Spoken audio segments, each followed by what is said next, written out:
Current shock నుండి కోలుకున్న number 5 మెల్లగా ఊపిరి పీల్చుకుని వదిలింది. ఐశ్వర్య భయపడుతూనే ఇక్కడ ఏం జరుగుతుందో చెప్పు అని మళ్ళీ అడిగింది. ఆమె ఆయాసపడుతూ, ప్రతి నెలకి ఒకసారి ఇక్కడ అమ్మాయిల వేలంపాట జరుగుతుంది.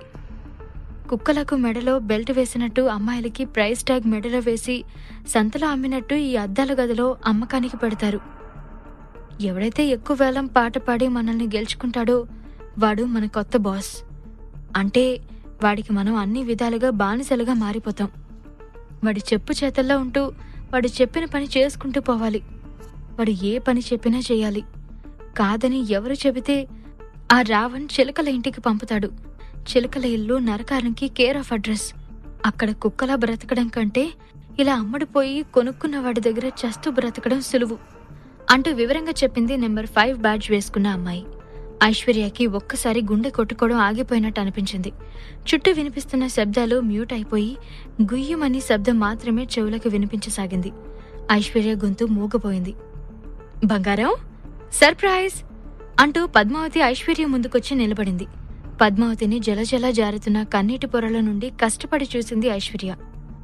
అమ్మా, నేనిక్కడికెలా వచ్చాను? నన్ను ఎలాగైనా విడిపించమ్మా అంటూ ఐశ్వర్య బ్రతిమలాడింది.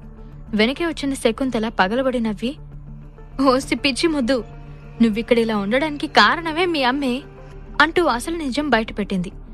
ఐశ్వర్య కాలి కింద భూకంపం వచ్చినంత పనయింది. గజగజ వణికిపోతూ, అమ్మా, నేనేం పాపం చేశాను? నేను తెలియకేమైనా తప్పు చేసుంటే క్షమించమ్మా. అంతేకాని ఇలాంటి ఘోరమైన శిక్ష నాకు వేయకు. నిన్ను కూతుర్ని కదమ్మా. ఏ తల్లైనా తన కూతురికి ఇలాంటి పరిస్థితి తీసుకొస్తుందా అంటూ తనని విడిపించమని దీనంగా అడుక్కుంది ఐశ్వర్య. అవేమీ పట్టనట్టు తల విదిలించుకుని ఐశ్వర్యాన్ని చూసింది. నువ్వు నా కూతురివి కాదే. ఒక్కరోజైనా నన్ను అమ్మలాగా చూసావటే? నేను చెప్పిన మాట ఒక్కటైనా వినవా? నువ్వు చేసే పనికి నా గుండెల్లో ప్రతిరోజు బగబగా అగ్నిగుండెల్లా మండుతూనే ఉంది. ఇన్నేళ్లుగా గుండెల మీద కుంపటి పెట్టుకుని బ్రతుకుతున్నానే నేను. ఎవరి వల్ల? కేవలం నీ వల్ల. రోజు నేను బయటికి నవ్వుతూ లోపల కుల్లి కుల్లి ఏడుస్తున్నాను. నిన్ను డబ్బు నొడికిచ్చి కట్టబెడితేనే నా సమస్యలు తీరతాయని ఎంతో ఆనందపడిపోయాను. కాని నువ్వు ఆ అడుగు తినే వెధవని పెళ్లి చేసుకుని నా ప్లాన్ల మీద బురద చల్లావు. కాని ఇప్పుడు నేను అనుకున్నది సాధించడానికి ఆ దేవుడే నాకొక సులువైన మార్గాన్ని చూపించాడు. నిన్ను వేలం వేసి వచ్చిన ఆ డబ్బులతో జల్సా చేస్తాను. అన్నీ మూసుకుని పోవే దరిద్రపుదానా అని చేదరించుకుంది పద్మావతి. ఆ మాటలు తను నిజంగానే విందా లేక అదంతా తన కళ అనుకుని అయోమయ పరిస్థితుల్లో కూలబడిపోయింది ఐశ్వర్య. హోసే ఐషు, ఎలాగైతే నీ అందచందాలు చూపిస్తూ ఆ లో క్లాస్ వాడిని నీ కొంగుని కట్టేసుకున్నావో అలాగే ఇక్కడ కూడా నీ అందాలు చూపించి రిచ్ కిడ్ ని కూడా నీ రింగ్ ఫింగర్ మీద ఆడించి అందరం సుఖపడిపోవచ్చు. All the best. అస్సలు సిగ్గు లేకుండా నిలబడు, అవతల వేలంపాట మొదలవుతుంది అని శకుంతల కన్ను కొట్టి అసహ్యంగా అంది. వాళ్ళన్న మాటలు విని ఐశ్వర్యకి దుఃఖం పొంగుకొచ్చింది. అల్లుడికి థ్యాంక్స్ చెప్పుకోవాలి.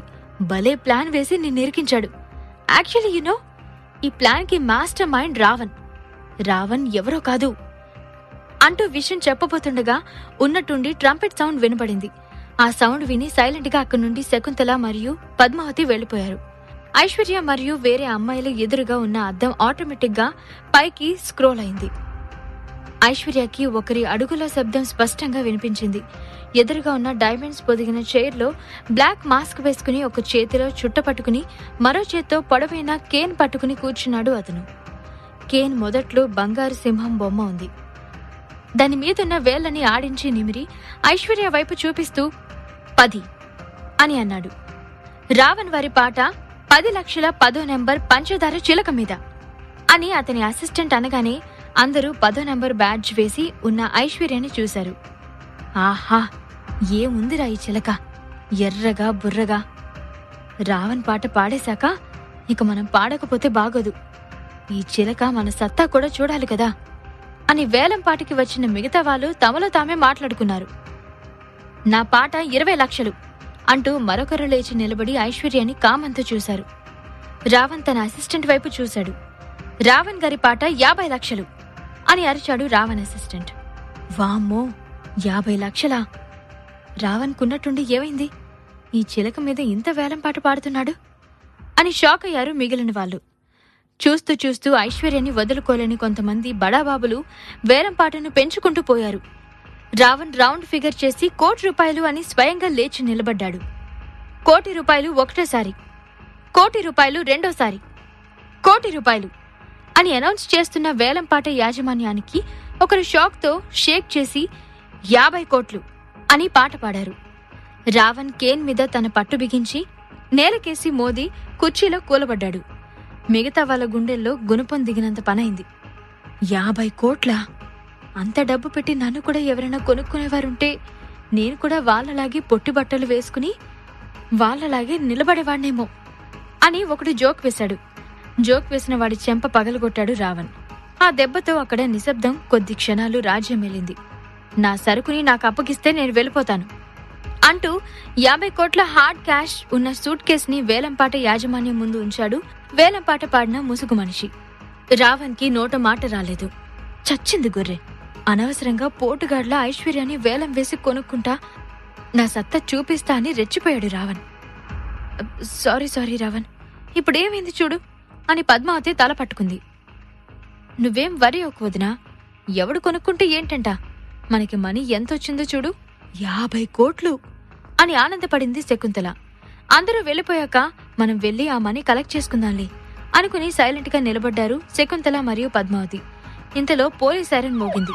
అందరూ పరుగులు తీశారు కానీ లాభం లేకపోయింది.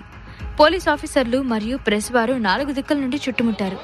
ముసుగు మనిషి చొరవగా వచ్చి ఐశ్వర్యాన్ని ఎత్తుకుని క్షణాల్లో మాయమయ్యాడు.